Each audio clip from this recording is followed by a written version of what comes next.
যেই ব্যক্তি সূরাতুল কাহাফের প্রথম 10 আয়াত তেলাওয়াত করে, যেই ব্যক্তি সূরাতুল কাহাফের প্রথম 10 আয়াত মুখস্থ করে, এখানে হাফিজা সংরক্ষণের কথা, মুখস্থের কথা নবী সাল্লাল্লাহু আলাইহি ওয়াসাল্লাম বলেছেন। আল্লাহ রাসূল বলছেন, যেই ব্যক্তি সূরাতুল কাহাফের এই প্রথম 10 আয়াত মুখস্থ করবে, উসিমা মিনাদ দাজ্জাল, আল্লাহ রাব্বুল আলামিন তাকে দাজ্জালের ফিতনা থেকে রক্ষা করবেন। সুবহানাল্লাহ। প্রত্যেকটি নবী রাসূল দাজ্জালের ফিতনা থেকে রক্ষা চাইতেন। এমনকি আল্লাহ রাসূল তিনিও অধিকাংশ সময় আল্লাহর নিকট দোয়া করতেন, আল্লাহুম্মা ইন্নী আউযু বিকা মিন ফিতনাতি মাসিহিদ দাজ্জাল, আল্লাহ আমি আপনার কাছে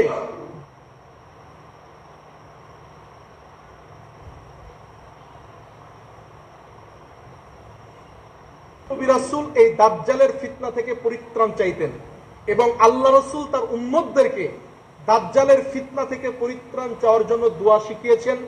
এমনকি আল্লাহ রাসূল এই আয়াতগুলো মুখস্থ করার মাধ্যমে দাজ্জালের ফিতনা থেকে বাঁচার জন্য, পরিত্রাণ চাওয়ার জন্য আল্লাহর নিকট দোয়া করার জন্য বলেছেন। কেন?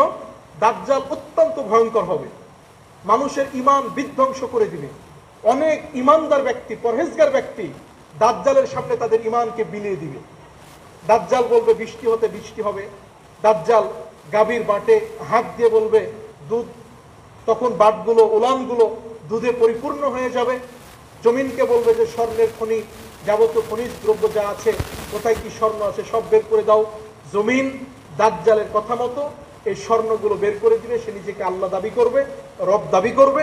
অনেক মানুষ ঈমান হারা হয়ে যাবে। এই জন্য দাজ্জালের ফিতনা থেকে পরিত্রাণের জন্য নবী সাল্লাল্লাহু আলাইহি ওয়াসাল্লাম বলছেন, যদি কোনো ব্যক্তি সূরাতুল কাহাফের এই 10টি আয়াত মুখস্থ করে, আল্লাহ রাব্বুল আলামিন তাকে দাজ্জালের ফিতনা থেকে রক্ষা করবেন। আরেকটি হাদিস, যে হাদিসটা আপনি পাবেন সহিহ তারগিবের মধ্যে, আল্লামা আলবানী রাহিমাহুল্লাহ নিয়ে এসেছেন 1473 নম্বর হাদিস।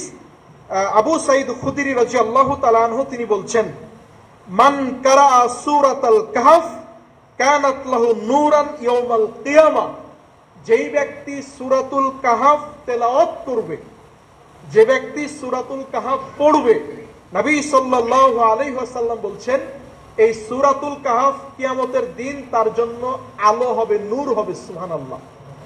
এবং আল্লাহ রাসূল বলছেন, মিন মাকামিহি ইলাল মক্কা, তার অবস্থানের জায়গা হতে মক্কা পর্যন্ত আল্লাহ আলোকময় করে দিবেন, আলোকিত করে দিবেন। নবী সাল্লাল্লাহু আলাইহি ওয়াসাল্লাম এরপরে বলছেন, ওমান কারা আশরা আয়াতিন মিন আখিরিহা, যেই ব্যক্তি সূরাতুল কাহফের শেষ 10 আয়াত পড়বে। আরেক হাদিসে বর্ণনা শুরুর 10 আয়াত, আল্লাহ রাসূল বলছেন শেষ 10 আয়াত পড়বে, সুম্মা খারাজা দাজ্জাল লাম ইউসাল্লিত আলাইহি, এমতো অবস্থায় দাজ্জাল যদি চলেও আসে, দাজ্জাল যদি তার উপস্থিতিতে জীবদ্দশায় চলেও আসে, দাজ্জাল তার উপর কোনো প্রভাব বিস্তার করতে পারবে না, দাজ্জাল তার ঈমান নষ্ট করতে পারবে না। সুবহানাল্লাহ। এই সূরাতুল কাহফ যদি আপনি আমি পড়ি, এই কথা নবী সাল্লাল্লাহু আলাইহি ওয়াসাল্লাম তিনি বলছেন। আল্লাহ রাসূল আবারও বলছেন, এই হাদিসটাও আল্লামা আলবানী রাহিমাহুল্লাহ সহিহ তারগিবের মধ্যে নিয়ে এসেছেন 636 নম্বর হাদিস, মান কারা সূরাতুল কাহফ ইয়াউমিল জুমআ, যেই ব্যক্তি জুমআর দিন সূরাতুল কাহফ পড়ে, জুমার দিন সূরাতুল কাহফ পড়তে অভ্যস্ত হবেন, নিয়মিত পড়তে চেষ্টা করবেন। আল্লাহ রাসূল বলছেন, যে ব্যক্তি জুমআর দিনে সূরাতুল কাহফ পড়বে, আল্লাহ রাসূল বলছেন, আযা আলাহু মিনান নূর মা বাইনাল জুমআতাইন, এক জুমা থেকে অপর জুমা পর্যন্ত তার জন্য আলোকমালা হয়ে যাবে। সুবহানাল্লাহ। এক জুমা থেকে অপর জুমা। এই জন্য এই আমলগুলো আমরা করতে চেষ্টা করব, আল্লাহ তৌফিক দান করুন বলি আল্লাহুম্মা আমিন। ব্যবসা বাণিজ্য এবং আমাদের দুনিয়াবি বিভিন্ন জোর ঝামেলা, এগুলো সব কিছু ফেলে এই আমলগুলো আমাদেরকে করতে অভ্যস্ত হতে হবে। আল্লাহ সে তৌফিক দান করুন বলি আল্লাহুম্মা আমিন। সম্মানিত হাজিরিন, আল্লাহ রাব্বুল আলামিন আমাদেরকে দাজ্জালের ফিতনা থেকে রক্ষা করুন বলি আমিন। এমতো অবস্থা আসেন, এই সূরাতুল কাহফ থেকে আমাদের জন্য বা আসহাবে কাহফের ঘটনা, মূল ঘটনায় আমরা ইনশাআল্লাহ এখন যাব, যেই ঘটনাকে কেন্দ্র করে মূলত আসহাবে কাহফের ঘটনা। বা এই সূরাতুল কাহাফ আল্লাহ রাব্বুল আলামিন অবতীর্ণ করেন। আল্লাহ রাব্বুল আলামিন পবিত্র কুরআন সূরাতুল কাহাফ 18 নম্বর সূরা, আল্লাহ রাব্বুল আলামিন বলছেন 9 নম্বর আয়াত থেকে, আম হাসিবতা, হে নবী আপনি কি এটা ধারণা করেন, আম হাসিবতা এটাকে আপনি মনে করেন, আন্না আসহাবাল কাহফি ওয়ার রাকিম, নিশ্চয় গুহাবাসী, নিশ্চয় গর্তবাসীরা বা গর্তের অধিবাসীরা, কানু মিন আয়াতিনা আজাবা, এটা আমি আল্লাহ আমার নিদর্শনের মধ্যে অত্যন্ত অবিশ্বাস্য এবং আশ্চর্যজনক একটা ঘটনা। আমার যত নিদর্শন আছে, আমার যত আশ্চর্যজনক ঘটনা আছে, তার মধ্যে অন্যতম একটা ঘটনা হলো যখন এই গুহাবাসীরা, এই আসহাবে কাহাফের এই 7 জন যুবক ওই গর্তে অবস্থান করেছিল, তারা দিন বাঁচানোর তাগিদে তারা নিজেদের এলাকা ছেড়ে হিজরত করে পাহাড়ের গর্তে গিয়ে আশ্রয় গ্রহণ করেছিল। এটার চাইতেও আরো আশ্চর্যের ঘটনা বা আশ্চর্যের বিষয় আমি আল্লাহ আপনাকে দান করেছি, সেটি হলো মহাগ্রন্থ আল কুরআন। বলি সুবহানাল্লাহ। এটা জীবন্ত এবং জ্বলন্ত একটা মুজিজা, এটা আমি আল্লাহ আপনাকে দিয়েছি।